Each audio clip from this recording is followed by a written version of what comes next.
Ok, c'est parti, on est live. Bonsoir tout le monde, enfin bonsoir, bonjour, bon après-midi, peu importe où vous êtes sur le globe. Encore une fois, ici, c'est une nouvelle édition de ce qui est l'émission Genesis qu'on a lancée, donc moi, Serge Kakelembe, avec Nadi. Et donc ici, ce sont nos questions-réponses que l'on fait pour la communauté, donc pour l'audience publique du canal YouTube et pour tout le monde, donc tous ceux qui tomberont dessus. Et ici, ces questions-réponses afin d'aller un peu plus en profondeur dans tout ce qui est en train de se passer, mais de focaliser réellement, on va dire ça comme ça, sur tout ce qui est l'aspect fondamental des choses et quels sont les concepts et mécanismes derrière tout ce que l'on voit. Donc, Nadi, bonsoir. Bonsoir, bonsoir tout le monde et bienvenue dans notre émission Genesis. Donc, voilà, donc je commence les questions. Hein.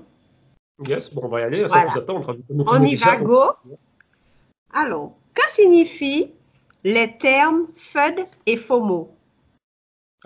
Excellent. En anglais, le terme FUD, ça veut dire fear, uncertainty and doubt. Donc, fear pour peur, uncertainty, donc la incertitude, doubt, ça veut dire doute.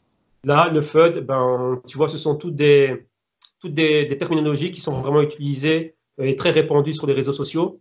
Réellement, c'est quoi pour générer de la peur. Donc, c'est-à-dire quoi fear, on a peur de ce qui va se passer. Donc, rappelle-toi, lorsqu'on avait tout ce côté SEC, régulation, pas régulation, la Chine va venir bannir cela, les gouvernements vont arrêter cela, ça fait quoi? Ça fait du FUD. Donc, tout le monde avait peur, incertitude de ce qui allait se passer au niveau réglementaire, etc. Et doute. Doute, c'est quoi? Tiens, est-ce que l'argent que j'ai investi dans le Bitcoin, est-ce qu'il va réellement rester là? Est-ce que le gouvernement ne va pas venir me le saisir ou quoi que ce soit? Donc, ça, c'était le côté déjà FUD. Et maintenant, tout ce qui est FOMO, donc FOMO, c'est Fear of Missing Out, donc la peur de manquer le coche, la peur de manquer le train. Ça, c'est quoi? Retournons un peu en arrière. 2017, automne 2017, Q3, Q4 2017, donc à partir de l'automne 2017. Qu'est-ce qu'on a commencé à voir? Les cryptos qui commençaient à monter. Beaucoup de couverture, on va dire, sur Google, Twitter, YouTube, etc. etc. Donc là, qu'est-ce qui a commencé à s'installer? Le fameux FOMO. Donc tout le monde commençait à avoir peur. Qu'est-ce que ça veut dire? T'es pas dans le Bitcoin, t'es un idiot, t'es un con. Pourquoi? Parce que tu dois être dans le Bitcoin, parce que c'est le prochain truc qui va monter, ça va tout de moon et ça va faire 1 million. Donc si t'es pas dedans, t'avais raté. Donc là, on avait le côté FOMO. Donc les deux sont là. Toi, maintenant, on est en train de voir tout qui, comme vous le voyez là, tout est dans le vert, tout recommence à monter. Donc maintenant, on repart dans tout ce qui est FOMO. Pourquoi FOMO? Tiens, les prix sont en train de monter, c'est la fin, entre parenthèses, du bear market, tout le monde est haussier, les institutions qui rentrent, regarde Facebook, regarde ci, regarde ça, t'es pas dedans, t'es un idiot, c'est toi qui es en train de rater. Donc là, on génère ce FOMO et tout ça, ça génère du buzz. Et d'un autre côté, maintenant, si c'est négatif, donc maintenant, c'est quoi? Régulation, la Chine a dit ceci, le gouvernement a dit cela, Bruxelles a dit ceci, Washington a dit cela. Là, maintenant, on a de la peur. Donc tout le monde dit, tiens, qu'est-ce qui se passe? Est-ce que ça va réellement aller tout de moon? Est-ce que réellement ça va continuer à perdurer? Ou est-ce que les cryptos vont continuer à exister? Là, on a le FUD. OK. Yes. J'ai tenté d'être court et précis et concis. Que signifie le terme tokenisation? Excellent. Tokenisation, en gros, c'est quoi? C'est symboliser. Un token, c'est un symbole. C'est-à-dire quelque chose qui représente, on va dire, la valeur symbolique d'un objet. Ça peut être n'importe quoi. Je peux tokeniser une fleur. Je peux tokeniser, je sais pas moi, un Rembrandt, la Joconde. Je peux tokeniser ma voiture. Je peux tokeniser, on va dire, mon labeur, mon travail, mes heures de travail. Voilà, en gros, ça veut dire quoi? Donc, ça veut dire quoi? C'est-à-dire transformer en équivalent digital. Un exemple, tu vois, maintenant, avec une stablecoin, c'est une tokenisation du dollar. Donc, j'ai pris quelque chose qui existe dans le monde réel, quelque chose de tangible, et je l'ai digitalisé, et maintenant, je les mets, enfin, dans le cas de digitaliser ici, c'est les mettre sur la blockchain. Utiliser la cryptographie pour réellement être sûr que toutes les caractéristiques et propriétés et la valeur est maintenue dans la blockchain. Et maintenant, je peux commencer à la distribuer. Si on va dire c'est un NFT, dans le cas des crypto, donc un actif unique, cet actif unique, tiens, il a une valeur unique, donc là, ses caractéristiques et sa valeur, je le tokenise et c'est mis sur la blockchain et je peux l'échanger. Tu vois? Et dans notre cas, tiens, si c'est quelque chose de normal et commun, donc dire qu'il y a beaucoup d'unités, là aussi, on peut le tokeniser et pareil, mais juste la blockchain pour nous permettre de quoi? De sécuriser qu'il n'y ait pas de faux. Tu vois, comme on peut avoir des faux billets qui circulent, faux dollars, faux euros, avec la blockchain, on va s'assurer qu'il n'y ait pas de faux, on va dire, dollars tokenisés ou faux euros tokenisés qui est en train de circuler. En gros, juste ce terme, voilà ce que ça veut dire. C'est juste créer, comment dirais-je, une représentation symbolique d'un actif qui existe dans le monde réel. OK. Est-ce que tu pourrais me définir ce que c'est qu'une bulle financière? Une bulle financière, ok, on va tenter de faire simple. Bulle financière, c'est quoi? Rappelle-toi que chaque actif a ce qu'on appelle une valeur juste. Donc, c'est quoi une valeur juste? La valeur du marché. Donc, c'est-à-dire quoi? Si on prend les données, on prend, on va dire, le stock market. On va dire l'action d'Apple. On voit ce qu'Apple est en train de faire, on voit l'économie, comment elle est en train d'aller. Rappelle-toi que Apple, c'est quoi? C'est un bien de consommation. Donc, c'est quoi? On va dire, en gros, Apple vend des dispositifs physiques. On va prendre le segment le plus populaire. Donc, c'est quoi le segment de téléphonie mobile avec les iPhones? On va dire maintenant, qu'est-ce qui se passe? Lorsqu'on voit cette vente d'iPhone, on dit, tiens, Apple en produit autant, ils en vendent autant, mais ce qu'ils sont en train de vendre, c'est en rapport avec l'économie mondiale. Qu'est-ce que ça veut dire? Les personnes sont bien, elles sont en bonne santé, elles ont un bon travail, elles gagnent bien. Donc, avec ce qu'elles gagnent, le surplus de leur, on va dire, une fois qu'elles ont payé, on va dire, loyer, hypothèque, tout ce que tu veux, donc, comment dirais-je, qu'ils ont pu subvenir à leurs besoins primaires, il reste assez d'argent pour consommer et se divertir. Et dans cette consommation, comment dirais-je, et divertissement, on peut avoir accès à un iPhone, on va dire, d'Apple. Maintenant, la chose étant, c'est quoi? Tu vois, ça, c'est, on va dire, les ventes d'Apple seront en relation avec ce qui se passe réellement dans l'économie. Donc, dire, tiens, tout ça, ça a du sens. Puisque je viens d'expliquer ici, si on regarde ça d'un point de vue fondamental, on dit, OK, ça a du sens, on le comprend. Maintenant, qu'est-ce que ça veut dire? Maintenant, imagine-toi que Apple, maintenant, fait une conférence dans laquelle ils nous disent qu'ils vont sortir un téléphone révolutionnaire, patati patata, parce que ça va faire ci, ça va faire ça, la nouvelle génération des smartphones avec le 5G, la IA, tu vois, le blockchain, enfin, tout un blablabla qui va nous faire rêver. Qu'est-ce qui va se passer maintenant? En anticipant les futures ventes, tous les investisseurs et les particuliers aussi vont prendre tous leurs capitaux et l'injecter dans la compagnie, on va dire dans le stock market, on va dire ça comme ça. Qu'est-ce que ça va faire? C'est-à-dire que la valeur juste du marché, elle va commencer à remonter. Donc, c'est quoi? Il y a une injection de capitaux, de capitaux et de capitaux, de capitaux. Donc, on va dire que c'était à 100. Tout le monde vient, boum, ça monte à 200. Et encore, on voit qu'on arrive à 200, c'est là qu'arrive le FOMO. Tiens, t'as pas entendu que Apple, ils ont dit qu'ils allaient faire ci, ça, c'est ça, que c'est le nouveau truc et tout bazar. Apple va arriver à $1000 l'action. Là, maintenant, on revient, on en met une couche. Qu'est-ce qu'on fait ici? On s'est détaché de la réalité. Ce qui fait qu'ici, on ne respecte même plus les fondamentaux, donc les quelques bases métriques fondamentales que je viens d'énoncer. Mais là, on est complètement dans le surréalisme, dans l'extravagance, et on est complètement irrationnel. Donc, c'est une phase euphorique du marché. Et donc là, on appelle ça une bulle. Donc là, la bulle, c'est quoi? On se détache et on flotte. On se détache complètement de la réalité. Et donc ça, c'est ce qui se passe dans le stock market. Donc là, tu peux remonter en 2008. Voilà, la preuve, en 2000, avec l'explosion de la bulle du Nasdaq, c'est ça. Hein. Tout le monde, c'était quoi la grande promesse? Internet. Tous les investisseurs, tout le monde mettait de l'argent dans Internet. Tout ce qui était .com, tu recevais de l'argent. Et tu as vu que dernièrement, on a vu la même chose avec les cryptos. Et encore avec l'industrie du cannabis, on a vu exactement la même chose. Donc, le cannabis était une mini-bulle qui a explosé rapidement, mais les cryptos, on a vu cette bulle de 2017. Voilà en gros ce que c'est que le mécanisme. Donc, j'ai voulu prendre un exemple, on va dire, hors crypto, avec quelque chose que tout le monde connaît. Et maintenant, vous pouvez faire le parallèle vous-même avec ce qu'on a vécu dans tout ce qui est crypto. Donc, en gros, c'est ça. Pourquoi certains traders prennent de gros risques avec la méthode de levier? Pourquoi est-ce qu'on prend énormément de risques avec cette méthode de levier? Il faut comprendre une chose.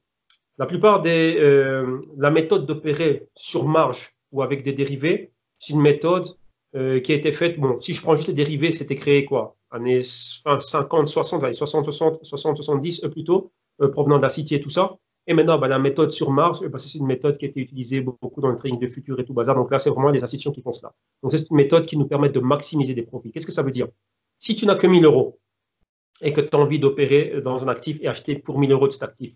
Tes 1000 euros sont dedans et ça y est, c'est fini, tu ne peux plus rien faire. Donc, tu es dépendant de cette trade. Alors maintenant, tu te dis, tiens, si j'ai envie de te diversifier, ou à dire, tiens, si j'ai 1000 euros, que j'ai envie d'acheter pour 1000 euros de tel actif, et qu'on me dit, écoute, tu ne déposes que 100 de collatéral et il te reste 90% pour faire autre chose. C'est-à-dire quoi? Je peux m'exposer sur cet actif, celui-là, celui-là, celui-là et celui-là. J'ai qu'à avoir le bon money management et je peux générer ce genre de choses. Ou maintenant, si j'ai réellement envie d'avoir accès à un seul actif, et vraiment spéculer. Donc là, je peux prendre mes 1000 euros et avoir une plus grosse exposition. Ce qui fait que je vais maximiser mes gains au maximum. Donc ça, c'est vraiment du trading que l'on fait à court terme.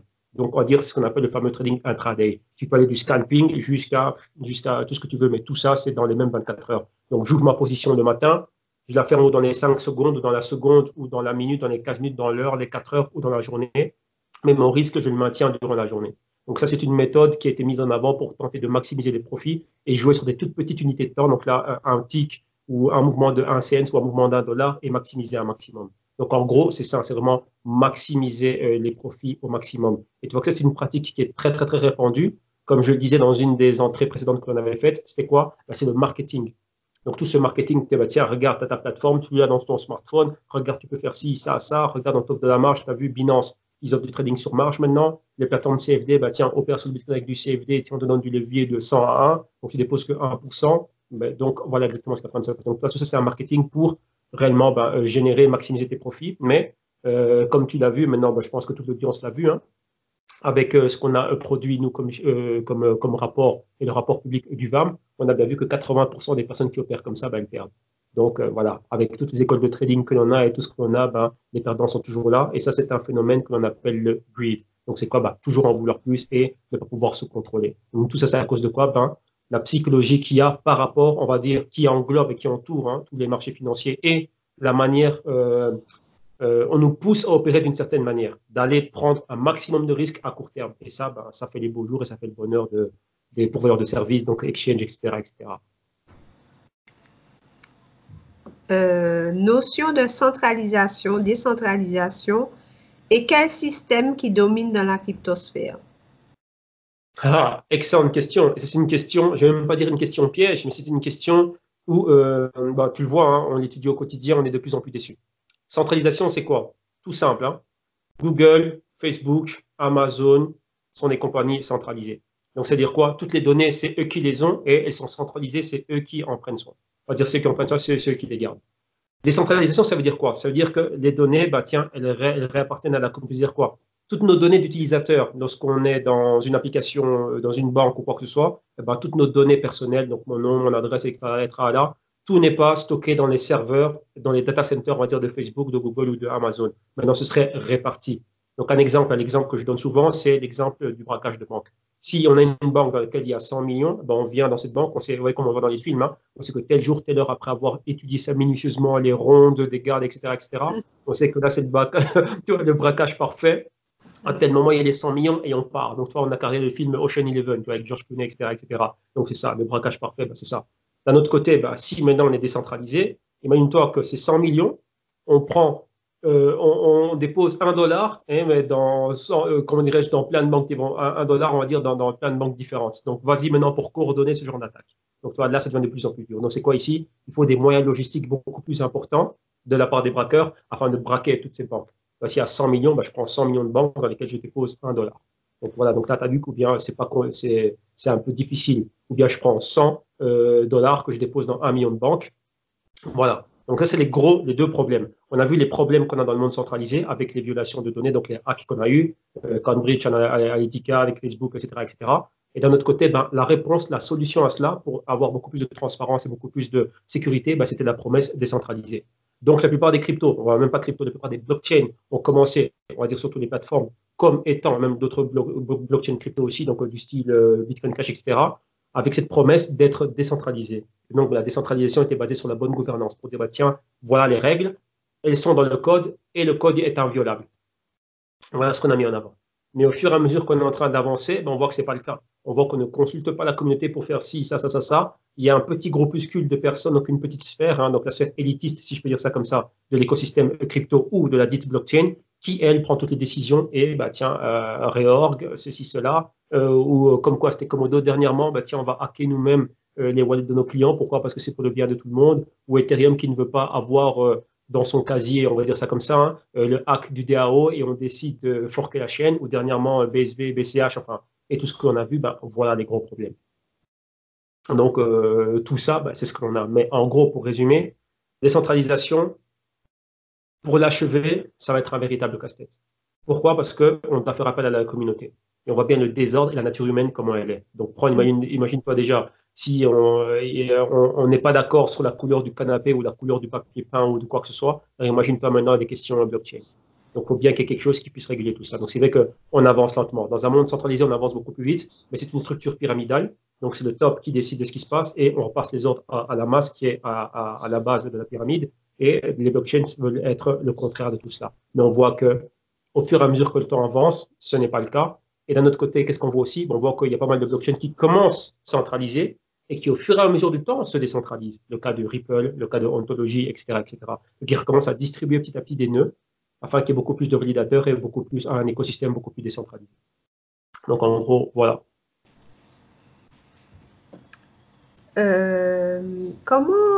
Explique-moi un peu ce que signifient les taux d'intérêt. Ah ah, là on va dans tout ce qui est macro. Taux d'intérêt, en gros, c'est quoi? On va vraiment faire simple. Lorsque tu as du cash, lorsque tu as de l'épargne, avec ça, je suis obligé de faire une grande parenthèse et désolé si pas mal de personnes ne vont pas bien comprendre cela, mais bon, vous suivez l'idée et vous pouvez continuer à faire de plus amples investigations par rapport à ça. Il faut commencer par comprendre le système monétaire, mais au niveau banquier. Il faut comprendre comment est-ce que la banque fait du business. Maintenant, après, donc là, la banque, comment elle fait du business. Maintenant, taux d'intérêt, on va dire ça. On va expliquer ça par rapport à nous, le particulier, donc nous, les déposants, donc nous qui utilisons les services de la banque. Qu'est-ce que ça veut dire? Je travaille, j'ai mon salaire. Une fois que j'ai fini de payer tout ce dont j'ai besoin, donc services, énergie, soins, etc., dans mon mois, il me reste de l'argent. Donc j'ai un surplus. Surplus, si je choisis de le déposer à la banque, c'est un service. Donc la banque a donné un service de compte bancaire de faire en sorte que mon argent est là. Mais la banque maintenant va me vendre un produit. Et le produit qu'elle va me vendre, elle va me dire, écoute, si tu ouvres un compte d'épargne dans lequel tu vas placer le surplus d'argent que tu as et que dont toi tu n'en as pas besoin, moi, ce surplus-là, je vais le prêter à quelqu'un d'autre qui veut ouvrir un business ou quelqu'un qui veut un prêt vacances ou un prêt auto, un prêt ce que tu veux, et je vais lui charger des taux d'intérêt par rapport à ça. Et par rapport à ça, maintenant, je vais venir et toi aussi, on va le partager. Donc là, je peux charger 5% à telle personne, j'en garde 2,5 pour moi, 2,5 pour toi. Ce qui fait que si tu laisses ton argent pendant un an, je vais te donner du 2,5% de taux d'intérêt. Donc ça, c'est le business de la banque. Là, j'ai expliqué deux choses rapidement. Donc, une pierre deux coups. Donc, le business de la banque et moi, en tant que, comment dirais-je, client de la banque. Voilà exactement ce qui est fait. Maintenant, le taux de la banque lui-même, on a ce qu'on appelle les taux directeurs, donc, c'est ce qu'on dit en français. Excusez-moi, moi je m'exprime, enfin je regarde beaucoup les choses en anglais, donc ce qui fait que le temps de faire des parallèles ici en français, donc là, excusez un peu pour les hésitations. Ce qui se passe, c'est quoi? C'est que les taux d'intérêt directeurs, ils sont basés, comment dirais-je, il faut comprendre que la banque centrale, c'est celle qui prête de l'argent au pays. Donc nous, quand on utilise l'euro, donc moi par exemple qui suis en Espagne, c'est la Banque centrale européenne qui est basée à Francfort, donc la BCE qui prête de l'argent au gouvernement espagnol. Le gouvernement espagnol dit voilà l'euro que nous on va utiliser. Donc là, déjà, lorsqu'on a ça, il y a un taux directeur qu'émet la Banque centrale. Donc toi, ça peut être 0%, 1%, 2%, 3%. Donc ça, en gros, c'est ce que c'est. Donc c'est le taux minimum à travers lequel la banque prête de l'argent, on va dire, à ce gouvernement et à travers lequel nous on est en train d'utiliser. Donc déjà, quand la banque, une banque commerciale, il y a une demande, on va dire, d'euros, si on reste dans le cas d'euros, on va dire moi en Espagne, Santander, il y a une demande d'euros pour des business et ainsi de suite. Elle fait un appel à la Banque centrale et dit, écoute, j'ai besoin de autant d'euros. La Banque centrale dit, OK, tu as besoin de autant d'euros, voilà le taux d'intérêt, 0%. Donc là, elle reçoit cet argent à 0%. Maintenant, la banque, lorsqu'elle va le reprêter, par exemple, à moi, qui suis un client, pour rendre un service ou quoi que ce soit, elle, maintenant, va jouer avec le spread. Donc, c'est quoi? Elle a emprunté à 0%, mais son business, elle, c'est de prêter de l'argent et de faire du business avec cet argent. Donc, si elle emprunte à 0%, elle peut, à moi, me mettre quoi? Elle peut me charger 3%. Donc, elle fait 3% dans l'opération. Ça dépend du type de prêt que je veux, donc c'est du type de risque. Prêt ci, prêt ça, ou bien tiens, lui, est-ce qu'il a l'argent pour me rembourser? Donc lui, je mettrai des taux d'intérêt un peu plus hauts, etc., etc. En gros, c'est ça. Ça a à voir avec le système monétaire et bien évidemment avec les services banquiers. Il faut connaître un peu plus de tout ce qui est bancaire. Donc là, je vais vraiment tenter de maintenir ça en surface, mais vous voyez que ça touche à pas mal de choses. Donc là, si vous recherchez ça sur Google, vous allez voir qu'il y a beaucoup de travaux qui sont faits par rapport à ça. Et ça, c'est un thème clé. Donc recherchez bien système de réserve fractionnaire. Et on explique bien exactement tout ce mécanisme qui est mis en place. Mais en gros, les taux d'intérêt, voilà le rôle qu'ils sont en train de jouer. Maintenant, pour aller un peu plus loin et revenir à ce qui nous intéresse, nous, au niveau de tout ce qui est investissement et tout ce qui est trading, les taux d'intérêt sont très importants. Pourquoi? Lorsque les taux d'intérêt sont bas, et vu qu'on opère sur marge et on opère avec du levier, chaque fois qu'on opère sur marge et qu'on opère avec du levier ou lorsqu'on est en train de mettre un short, il y a un intérêt qui va avec. Et donc là, on a les taux directeurs et ensuite, il y a différents types de taux d'intérêt. Il y a les taux d'intérêt à 24 heures, taux d'intérêt à 1 mois, taux d'intérêt à 6 mois, taux d'intérêt à 1 an, 2 ans, 3 ans, etc., jusqu'à 30 ans. Qu'est-ce que ça veut dire? Ça veut dire que dans un environnement, et surtout dans ce qu'on appelle les cycles de business, lorsque les taux d'intérêt sont bas, c'est favorable au business. Pourquoi? Les entités, donc les corporations, donc on va dire moi en tant que business, je peux aller à la banque, je vais dire OK, les taux d'intérêt sont bas, je vais faire ce qu'on appelle du CAPEX. Donc je veux prendre du capital pour faire une expansion de mon business. Donc là, avoir du capital, acheter des machines, des ordinateurs, ou faire ci, faire ça, faire de la recherche et développement, etc. Donc là, voilà. Donc là, quand je fais ça en bas de marché, donc on va dire un exemple en 2009, beaucoup de compagnies ont fait ça, vu que les taux d'intérêt étaient descendus super bas. Et au fur et à mesure que le cycle business se termine, un cycle business en moyenne 7 à 8 ans, une fois qu'on arrive en haut du cycle business, les banques centrales maintenant commencent à monter les taux d'intérêt pour éviter qu'il y ait trop de dettes dans le système. Voilà, donc ça c'est en gros comment est-ce que le tout est utilisé. Donc là, Tu as vu qu'on touche à beaucoup de choses ici. Il faut connaître les cycles de business et pas mal de choses. Donc là, un exemple, là, si on regarde 2009, on avait des taux d'intérêt qui étaient bas. Ça fait un boom pour le marché, des hedge funds, des compagnies, tout ça. Ils ont pu emprunter de l'argent. On a vu le boom du marché. Maintenant que le marché est arrivé en haut, donc même 10 ans maintenant après, 2009, 2019, qu'est-ce qui se passe? On recommence à monter les taux d'intérêt et c'est une discussion qui est, comment dirais-je, qui est très, très, très fréquente récemment. Donc là, ça nous signale le haut d'un marché, donc une résistance et une fin de cycle business. OK. Je peux mettre encore une autre question? Yes. Comment une crypto prend de la valeur dans le temps? Comment elle prend de la valeur? Quels sont les critères pour qu'elle prenne de la valeur, des choses? Enfin. Le critère clé pour que les cryptos prennent de la valeur, et on le voit expliqué aujourd'hui, hein, c'est le réseau. Rappelle-toi, il faut être utilisé. Un exemple, Visa. On a le système bancaire tel qu'il est aujourd'hui. Pour est-ce qu'un business comme Visa, Mastercard, American Express et PayPal font de l'argent? Parce qu'il y a beaucoup de gens qui l'utilisent. Tout simplement, c'est ça. Chaque fois qu'il y a une transaction, quand tu sors ta carte de crédit ou de débit, bah, Visa est là, bah, Visa a quelque chose. C'est-à-dire quoi? Le nombre d'utilisateurs qu'a Visa et le nombre de transactions qui est fait au quotidien, bah, Visa a son petit cut. Donc, c'est quoi? La petite commission à chaque fois. Donc là, c'est ce business qui est fait. Maintenant, quand tu penses à ça, tu reviens dans le monde des cryptos et tu regardes la même chose. Les cryptos, c'est deux choses. Hein. C'est mécanisme de paiement, une infrastructure de paiement du type Visa, et en même temps social. Donc là, tu prends Facebook. Facebook, pourquoi est-ce que Facebook est connu? Parce que Facebook est un réseau. On a 2,3 milliards de personnes qui sont en train d'utiliser au quotidien, enfin, qui l'utilisent au total, et pareil que Visa. Donc, l'effet réseau et l'utilité qu'on a au quotidien. Notez que pour que les cryptos arrivent au niveau de Visa, il faut qu'elles puissent faire beaucoup plus de transactions par seconde, et bien évidemment, il faut qu'il y ait une communauté qui soit en train d'utiliser. Rappelez-vous qu'aujourd'hui, on a tout le contraire. Aujourd'hui, les gens sont dans les cryptos, mais ils ont du holding, ils n'en servent pas. Alors que si c'est un nouveau mécanisme, donc c'est une alternative à Visa, Mastercard, PayPal, au cash, ainsi de suite. Donc là, il faut avoir la crypto et l'utiliser. Mais toute l'infrastructure n'est pas encore mise sur pied et on n'a pas encore trop de communauté. La communauté n'est pas encore là. Qu'est-ce que ça veut dire?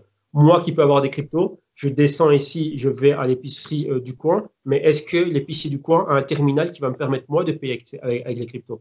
Tu vois? Donc c'est ça. Donc, tu as vu qu'il faut toute une communauté et des consommateurs et des détaillants qui vont l'utiliser. C'est-à-dire quoi? Un qui veut l'utiliser et l'autre qui accepte ça comme moyen de paiement. Et tu as vu que c'est là qu'il y a le gros débat. Et on retourne à ce qu'on avait fait dans notre première édition, où on parlait des digital currencies et des cryptocurrencies. Avec les digital currencies, c'est backé, on va dire, par le gouvernement. Et la cryptocurrency, c'est une alternative.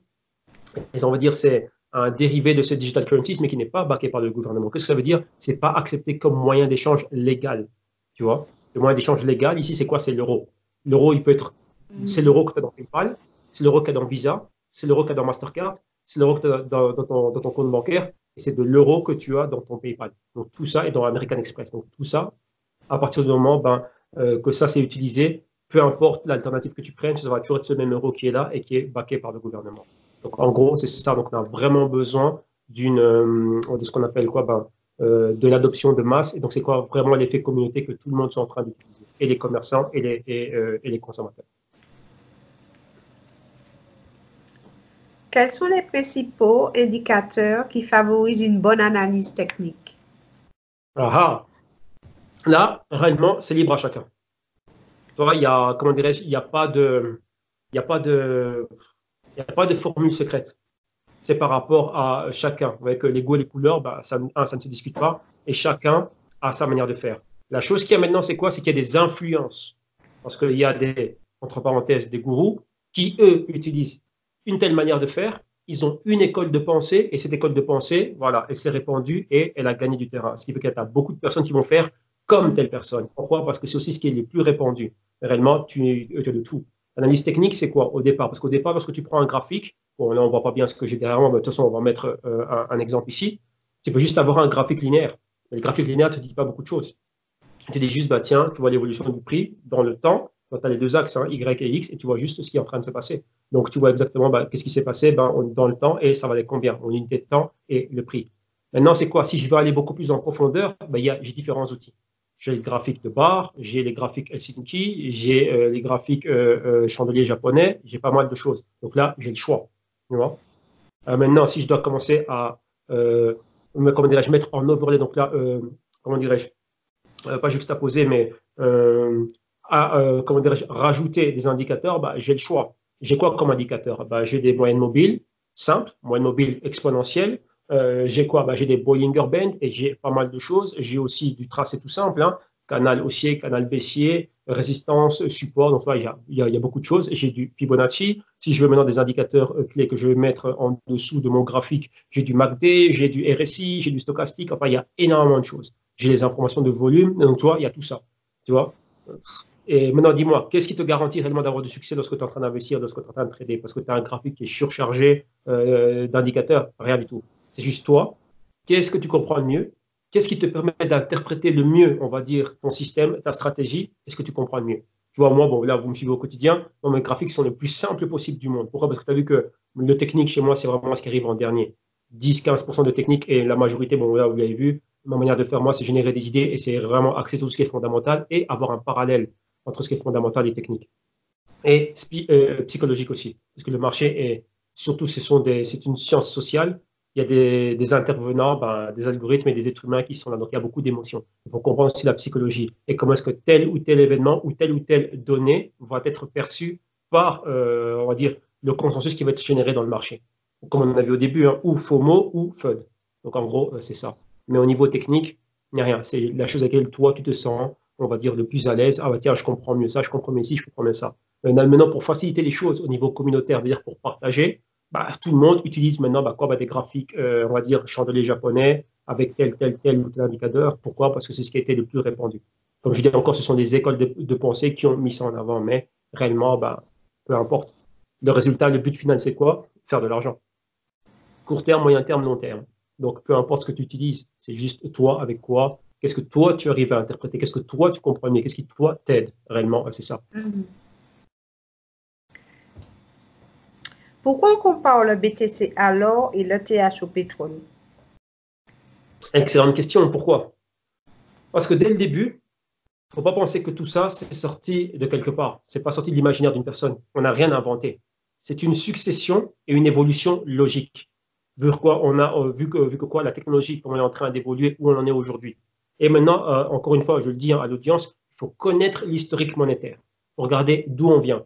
Si on va partir du point or face au BTC, on doit juste regarder un point, c'est le point d'où on est parti. Et là, on a quoi? Avant, on avait le patron or qui était stoppé en 71, Richard Nixon, président alors des États-Unis, qui, pour sauver l'économie, comme il disait, voulait faire en sorte que quoi? D'abandonner temporairement le patron or et d'empêcher la convertibilité de toutes les notes de banque en or. Vu que l'or, réellement, c'était ça. Donc là, comme on le voit au niveau de la Fed, donc là, ne me croyez pas, recherchez-le, regardez-le. Dans la Constitution américaine ou quoi que ce soit, et tout ce que vous voulez, l'or et l'argent, c'est réellement la monnaie légale. C'est vraiment ça.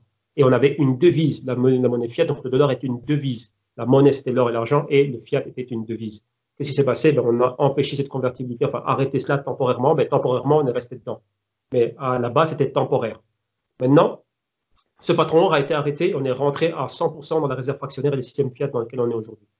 Maintenant, on se rend compte que toutes les monnaies ont commencé à être flottantes entre elles, donc on n'avait plus de l'or qui était là pour stabiliser le tout et maintenir l'inflation. Maintenant, l'inflation est dans tous les sens, taux d'intérêt dans tous les sens, on a vu tous les problèmes que ça a engendré. Ça a fait des fortunes comme ça a défait des fortunes aussi. Et ça a creusé des écarts entre les différentes classes sociales. Maintenant, qu'est-ce qui se passe? Il se passe une chose. 2009, on a le Bitcoin qui vient. Bitcoin vient comme étant ce mécanisme, cette nouvelle infrastructure. Et maintenant, ceux qui tiennent le système se disent, tiens, on pourrait revenir à un patron or, à un pseudo-patron or, en utilisant un or amélioré. Et cet or amélioré serait quoi? Serait le Bitcoin. Pourquoi? Si j'ai un lingot d'or et que je suis une banque centrale, parce que principalement, ce sont les banques centrales qui stockent de l'or pour maintenir et garantir le stock de valeur, on va dire, de quoi? De la monnaie fiat nationale.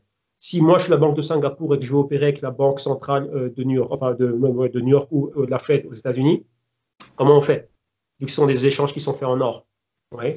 Mais maintenant, là, c'est compliqué. L'or, c'est toute une logistique. C'est coûteux. L'entrepôt est coûteux. L'assurance, ça. Mais maintenant, rappelle-toi ce que je dis au début. L'évolution technologique fait qu'on a des meilleurs moyens. Et si maintenant, on pouvait avoir quelque chose qui représentait cet or, donc tokeniser cet or, ou tokeniser mon dollar, qui lui serait backé par de l'or, mais maintenant qui pourrait être beaucoup plus portable. Ce qui fait qu'en appuyant, en un clic de souris, bam, c'est fait, c'est parti. Mais je m'assure que même s'il est stocké dans une autre, on va dire, Singapour et la Fed qui sont en train de faire une opération, mais l'or, il est stocké à Hong Kong. Mais avec cet or ici, je peux réellement le tokeniser, en prouver réellement la provenance et la propriété, et maintenant l'échanger ici sur la blockchain, pour éviter les frictions, éviter le temps perdu et qu'on puisse améliorer et booster l'économie. En gros, c'est ça la question. Tu vois? Donc là, on a trouvé le stratagème parfait. Et on se rend compte que Bitcoin, eh ben, tiens, a les mêmes caractéristiques que l'or, parce que déjà, Satoshi Nakamoto a pensé à ce qu'il soit qu'on le mine, etc., tout comme mine l'or. Donc, pour produire de l'or, l'extraire de terre, il faut miner. Donc, il faut quoi? Ben, en général, il te faut 1000 $ pour extraire une once d'or. Et là, après, tu la vends à 20 à 30% au-dessus du prix du marché, donc 1200, 1300 que vaut l'or. Et ben, les bitcoins, c'est pareil. Il te faut de l'électricité, de l'algorithme, du hash power, patati patata, beaucoup de choses pour produire un bitcoin et ensuite se tenter de le revendre comment dirais-je, à X% au-dessus de son prix du marché. Donc là, il faut, comment dirais-je, il faut dépenser des moyens pour l'extraire. Donc là, c'est exactement la même caractéristique. Donc, lorsqu'on voit ça, les similitudes sont tellement parfaites qu'on se dit, bah, tiens, ça pourrait être le nouveau système mondial, un nouveau système fiat backé maintenant par le BTC. Et même certains pensent à 50-50, Bitcoin avec du gold, et directement là, le mettre en avant. Donc voilà pourquoi est-ce qu'on en parle comme étant le digital gold, parce que réellement, c'est ça, hein, ce côté monétaire. Encore une fois, je dis à l'audience, il faut bien connaître l'historique monétaire. Maintenant, si on passe à ce qu'est l'Ethereum, et pourquoi est-ce qu'on pense que l'Ethereum est le pétrole, parce qu'Ethereum, c'est la phase suivante. Et là encore, il faut bien regarder ce qui s'est passé. Une fois qu'on a abandonné le patron or en 71, on est passé à ce qu'on appelle le pétrodollar. Donc, c'est quoi ici? Ben, le pétrole était réellement là et te garantissait ben, tiens, une activité économique. Pourquoi? Il faut du pétrole pour propulser les biens dans le monde. Oui. Si moi, je suis un pays avec on va dire un continent, on prend un continent africain riche en matières premières, mais ces matières premières, elles vont être dans des pays qui vont transformer ces matières premières. Eh ben, il nous faut des pétroles pour les transporter. Ouais. Donc là, déjà, numéro un, pétrole pour les importations et l'exportation de matières premières. Donc, on va dire le Japon, qui est un pays qui n'a pas de matières premières, a besoin d'avoir des fortes demandes de pétrole. Pourquoi? Pouvoir prendre les matières premières qui viennent d'ailleurs, les importer. Pétrole aussi pour mettre sur pied ces industries, transformer les matières premières. Pétrole ensuite pour exporter ces marchandises. Honda, Toshiba, Sony et tout ce qui est fait. Et tout ce qu'on connaît, Nintendo, etc., etc. Ben, tout ça, après, ça doit être transporté d'un autre point. Donc ça, c'est le pétrole. Le pétrole nous permet de propulser les biens dans l'économie et les services aussi. Je suis un avocat, je suis un coiffeur, ben, j'ai besoin d'avoir une voiture pour me déplacer d'un point A à un point B. Et des personnes ont besoin d'avoir accès à de l'énergie pour se déplacer d'un point A à un point B et venir chez moi pour avoir accès à mes services. Donc ça, c'est ça aussi. Donc maintenant, Ethereum se veut être cela. Donc on a le côté or. Maintenant, il faut programmer cet or et que cet or puisse programmer, et même pas programmer, mais pardon, propulser une économie. Voilà pourquoi est-ce qu'on a cette notion de gas dans l'Ethereum, qui est une plateforme à travers laquelle on va avoir des applications, donc des applications économiques. Tu vois, un des cas concrets, enfin un des cas qui sont en train de propulser très, très, très fortement, maintenant c'est quoi? C'est le DeFi, donc la Decentralized Finance, donc la finance décentralisée. Et il nous faut du gaz maintenant pour propulser toutes ces applications. Donc c'est exactement le même point que l'on retrouvait avec le pétrole maintenant dans le monde digital. Donc grâce au gaz, on propulse l'économie. Regarde ce qui se passe lorsque les prix du pétrole sont hauts. Ça fait quoi dans une économie? C'est insoutenable. Si le prix du baril du pétrole est beaucoup trop haut, il n'y a rien qui bouge dans l'économie. Pourquoi? Parce que pour que Carrefour ait ses étalages et ses rayons qui sont remplis, eh ben, il faut beaucoup plus de pétrole. Le pétrole est beaucoup plus cher, donc ils doivent payer beaucoup plus cher pour que ça arrive là. Donc, qu'est-ce que ça fait après? Ça ferait que le client final, le consommateur final, va tout payer beaucoup plus cher. Et ça va tarder à arriver. Donc, toi, ça te paralyse une économie. Et on a vu les mêmes problèmes dans l'Ethereum lorsque le gaz était beaucoup trop haut. On ne peut pas propulser les contrats intelligents et donc on n'a pas accès aux dApps comme on devrait. Pourquoi? Parce que c'est trop cher. Donc, toi, qu'on retrouve exactement les mêmes choses. Ce sont des notions économiques qu'on retrouve maintenant dans le monde blockchain. Donc, toi, c'est pas sorti, c'est pas tombé du ciel, ces idées-là. C'est juste prendre ce qu'on avait dans le monde et tenter de l'améliorer. Pourquoi? Parce que la technologie est arrivée à un tel point. On va dire la technologie est ici et le monde est là.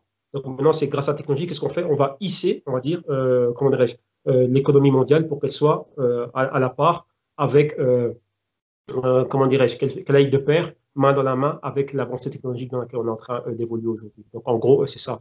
D'où ces deux notions, Bitcoin égale le gold digital, amélioré, beaucoup plus portable, beaucoup plus rapide à le propulser dans l'économie, et backer une infrastructure monétaire du type étalon or, et Ethereum, cette propulsion d'applications décentralisées qui sont la nouvelle économie.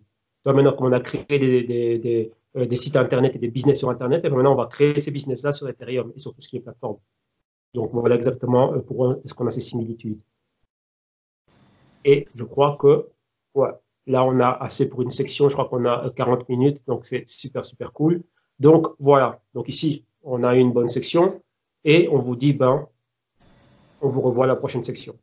À bientôt. Yes, à bientôt. Bye bye.